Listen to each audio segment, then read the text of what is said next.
ಬಿಸಿಲಿನಗಿಂತ ಹೆಚ್ಚಾಗಿ ನಾವು ಇವತ್ತು ಸೇರಿರತಕ್ಕಂಥ ಕಾರಣ ಬಹುಶಃ ನಮ್ಮೆಲ್ರಿಗೂ ಒಂದು ಸ್ವಲ್ಪ ಆಹ್ಲಾದಕರವಾದಂಥ ಒಂದು ಭಾವವನ್ನು ನೀಡ್ತಾ ಇದೆ ಅಂತ ಭಾವಿಸ್ತೇನೆ. ಜಿಲ್ಲಾ ಕನ್ನಡ ಸಾಹಿತ್ಯ ಪರಿಷತ್ತು ಮೈಸೂರು, ಕನ್ನಡ ಓದುಗರ ಒಕ್ಕೂಟ 2010 ಮೈಸೂರು, MBCCT ಮತ್ತು ಸಂಸ್ಕೃತ ಪ್ರಕಾಶನ ಮೈಸೂರು ಇವರ ಆಶ್ರಯದಲ್ಲಿ ನಮ್ಮ ಹುಡುಗ ಪ್ರವೀಣ್ BM ಅವರ ಮಾತಿಲ್ಲ ಗುರುತು ಇದೆ ಪುಸ್ತಕ ಲೋಕಾರ್ಪಣೆ ಸಮಾರಂಭಕ್ಕೆ ಇವತ್ತು ನಾವೆಲ್ಲ ಸೇರಿದ್ದೀವಿ. ಈ ಒಂದು ಸಂತೋಷದ ಕಾರ್ಯಕ್ರಮ, ಈ ಒಂದು ಸಾಹಿತ್ಯದ ಒಡನಾಟ, ಇಲ್ಲಿ ಎಲ್ಲರೂ ಸೇರಿರ್ತಕ್ಕಂಥ ಸಾಹಿತ್ಯದ ಒಡನಾಡಿಗಳು, ವಿದ್ವಾಂಸರು, ಗೆಳೆಯರು ಎಲ್ಲರೂ ಒಟ್ಟಾಗಿ ಸೇರಿರೋದೇ ಒಂದು ಆಹ್ಲಾದಕರವಾದಂಥ ವಾತಾವರಣ.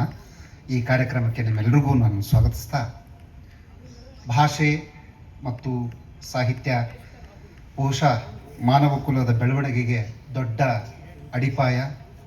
ಅದಿರಲಿಲ್ಲ ಅಂದಿದ್ರೆ ಮನುಷ್ಯ ಭೌತಿಕವಾಗಿ ಆಗಲಿ ಅಥವಾ ತಾಂತ್ರಿಕವಾಗಿ ಆಗಲಿ ಅಥವಾ ವೈಜ್ಞಾನಿಕವಾಗಿ ಆಗಲಿ ನಾವು ಇಷ್ಟು ಏನು ನಾಗರಿಕರು ಅಂತ ಹೇಳ್ಕೊಳ್ತೀವಿ, ಇಷ್ಟು ಬೆಳೆಯೋದಕ್ಕೆ ಸಾಧ್ಯ ಆಗ್ತಿರ್ಲಿಲ್ಲ ಅನ್ನೋದು ನನ್ನ ಭಾವನೆ.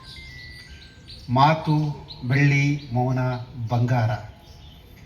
ಈ ಮಾತು ಮತ್ತು ಮೌನದ ಎದೆಯ ನಡುವಿನಿಂದ, ಬೆಳ್ಳಿ ಬಂಗಾರದ ಒಡಲಿನ ಮಣ್ಣಿನ ಆಳದಿಂದ ಮಧ್ಯದಲ್ಲಿ ಸಾಹಿತ್ಯ ನುಸುಳುಕೊಂಡು ಬೆಳೆದು ಇವತ್ತು ಇಷ್ಟರ ಮಟ್ಟಿಗೆ ಬೆಳವಣಿಗೆಗೆ ಕಾರಣ ಆಗಿದೆ. ದೊಡ್ಡ ವೃಕ್ಷ ಆಗಿದೆ ಇಡೀ ಮನುಷ್ಯ ಕುಲಕ್ಕೆ. ಆ ದೊಡ್ಡ ವೃಕ್ಷದಲ್ಲಿ ಇವತ್ತು ಮತ್ತೊಂದು ಫಲ ಬಂದಿದೆ. ಅದಕ್ಕೆ ನಾವೆಲ್ಲರೂ ಇವತ್ತು ಸಾಕ್ಷಿಯಾಗೋದಕ್ಕೆ ನಿಂತ್ಕೊಂಡಿದ್ದೀವಿ. ಪ್ರವೀಣ್ ಬಗ್ಗೆ ನಾನು ಹೆಚ್ಚಿಗೆ ಹೇಳಬೇಕಾದ ಅವಶ್ಯಕತೆ ಇಲ್ಲ. ಇಲ್ಲಿರೋ ಎಲ್ಲರಿಗೂ ಕೂಡ ಆತ ತಮ್ಮನ ಥರ, ಮನೆ ಮಗನ ಥರ, ಗೆಳೆಯನ ಥರ, ರಂಗಭೂಮಿ ಸಹಪಾಠಿ ಥರ, ಸಾಹಿತ್ಯದ ಒಡನಾಡಿ, ಇಷ್ಟೆಲ್ಲ ಇರ್ತಕ್ಕಂಥ ಆತನ ಬಗ್ಗೆ ಹೆಚ್ಚು ಹೇಳಬೇಕಾದ ಅವಶ್ಯಕತೆ ಇಲ್ಲ. ಆದರೂ ಕರ್ತವ್ಯದ ಭಾವದಲ್ಲಿ ಆತನ ಬಗ್ಗೆ ನಾನು ಹೇಳಬೇಕು. ದಾವಣಗೆರೆ ಜಿಲ್ಲೆಯ ಹರಿಹರ ತಾಲೂಕಿನ ಬಿಳಸನೂರು ಗ್ರಾಮದಲ್ಲಿ ಶ್ರೀಯುತ ಮಾಧವರೆಡ್ಡಿ ಮತ್ತು ಶ್ರೀಮತಿ ಹನುಮಕ್ಕರವರಿಗೆ ಮಗನಾಗಿ ಪ್ರವೀಣ್ರವರು ಜನಿಸ್ತಾರೆ. ಸರ್ಕಾರಿ ಶಾಲೆಯಲ್ಲಿ ಹೈಸ್ಕೂಲ್ ಮುಗಿಸ್ತಾರೆ. ಮೈಸೂರಿನ ಮಹಾಜನಸ್ ಕಾಲೇಜಿನಲ್ಲಿ BA ಮಾಡ್ತಾರೆ. BA ಮುಗಿಸ್ಕೊಂಡು ಮಹಾಜನಸ್ ಕಾಲೇಜಿನಲ್ಲೇ ಅಲ್ಲಿನ ಗ್ರಂಥಾಲಯದಲ್ಲಿ ಸಹಾಯಕ ಗ್ರಂಥಪಾಲಕರಾಗಿ ಕೆಲಸ ಆರಂಭಿಸ್ತಾರೆ. ಸಹಾಯಕ ಗ್ರಂಥಪಾಲಕರಾಗಿ ಕೆಲಸ ಆರಂಭಿಸಿದಾಗಲೇ ಅವರ ಮೊದಲ ಕವಿತೆ ಬಿಡುಗಡೆ ಆಗುತ್ತೆ. KS ನಿಸಾರ್ ಅಹಮದ್ ರವರಿಂದ ಪ್ರೇರೇಪರಾದಂಥ ಪ್ರವೀಣ್ರವರು ಕಾವ್ಯ ಕಷ್ಟ ಅನ್ನುವ ಮಾತನ್ನು ಕೇಳಿ ನಾನು ಯಾಕೆ ಪ್ರಯತ್ನ ಪಡಬಾರದು ಅಂತ ಹೇಳಿ ಈ ಸಾಹಿತ್ಯ ಕವಿತೆಯ ರಚನೆಗೆ ಪ್ರಾರಂಭ ಮಾಡ್ತಾರೆ. ಅವ್ರ ಮೇಲೆ ಕುವೆಂಪು ಅವರು, GS ಶಿವರುದ್ರಪ್ಪನವರು ತುಂಬ ಪ್ರಭಾವ ಬೀರಿದ್ದಾರೆ. ಹಾಗೆಯೇ ಅವರು ರಂಗಭೂಮಿಯಲ್ಲೂ ತೊಡ್ಕೊಂಡು ಬರ್ತಾರೆ. ಮಹಾಜನಸ್ನಲ್ಲಿದ್ದಾಗಲೇ ಸಾಂಬಶಿವ ಸದಾ ಪ್ರಹಸನ ನಾಟಕದಲ್ಲಿ ಅಭಿನಯಿಸ್ತಾರೆ. ತದನಂತರ ಕೃಷ್ಣ ಜನಮನರವರ ದೇಸಿ ರಂಗದ ಮೂಲಕ ನೂರ್ ಅಹಮದ್ ಶೇಖರ್ ಅವರು ನಿರ್ದೇಶಿಸಿದಂಥ ಜಲಗಾರ ಮತ್ತು ಆಮಾಸ ನಾಟಕಗಳಲ್ಲಿ ತೊಡಗಿಸ್ಕೊಳ್ತಾರೆ. GPAR ರಂಗತಂಡದೊಂದಿಗೆ ತೊಡಗಿಸ್ಕೊತಾರೆ. ಅನೇಕ ನಾಟಕಗಳಿಗೆ ಕವಿತೆ ಬರೀತಾರೆ. ಹೀಗಿರಬೇಕಾದ್ರೆ ಕನ್ನಡ ಪುಸ್ತಕ ಪ್ರಾಧಿಕಾರದ ಬಂಜಗೆರೆ ಜಯಪ್ರಕಾಶ್ ರವರ ಅವಧಿಯಲ್ಲಿ ಇವರ ಮೊದಲನೇ ಪುಸ್ತಕ ನೆಲಮುಟ್ಟದ ಕೂಗು ಬಿಡುಗಡೆಯಾಗುತ್ತೆ. ಹೀಗೆ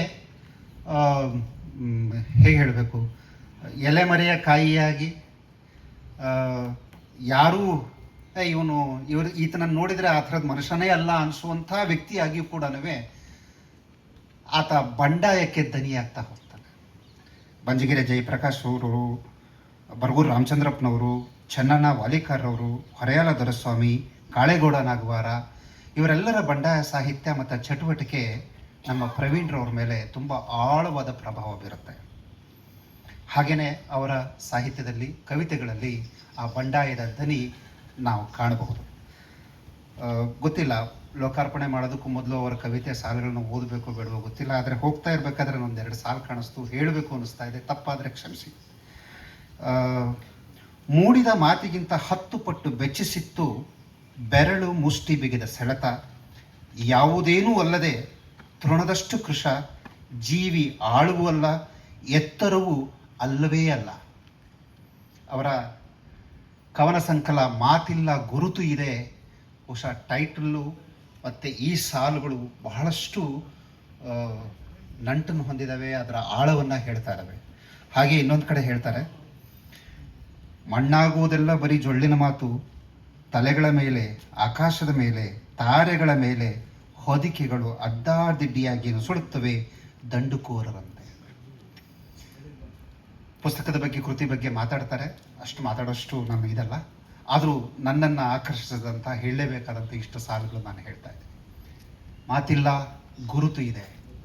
ಇವತ್ತಿನ ಪ್ರಪಂಚದಲ್ಲಿ ಮಾತೇ ಇಲ್ಲ. ಮಾರ್ಕೆಟಿಂಗಿಗೂ ಮಾತು ಬೇಕು, ಓಟ್ ತಗೊಳ್ಳೋಕ್ಕೂ ಮಾತು ಬೇಕು, ಮತ್ತೊಂದಕ್ಕೂ ಮಾತು ಬೇಕು, ಮಗದೊಂದಕ್ಕೂ ಮಾತು ಬೇಕು.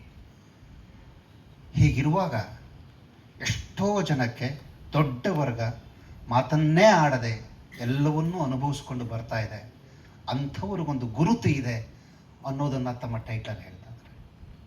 ಆ ಟೈಟ್ಲ್ ಯಾಕೆ ಬಂತು ಅನ್ನೋದನ್ನು ಕೂಡ ತಮ್ಮ ಮುನ್ನುಡಿನಲ್ಲಿ ಹೇಳ್ತಾರೆ. ರೈಲ್ವೆ ಪ್ರಯಾಣ ಮಾಡುವಾಗ ತಲೆ ಕೆಡಿಸ್ಕೊಂಡು ನನಗದು ಬಂತು ಅನ್ನೋದನ್ನು ಹೇಳ್ತಾರೆ. ಬಹುಶಃ ಅದನ್ನು ಆಮೇಲೆ ಅವರು ಹೇಳ್ತಾರೆ, ಕೃತಿ ಬಗ್ಗೆ ಮಾತಾಡೋರು ಹೇಳ್ತಾರೆ.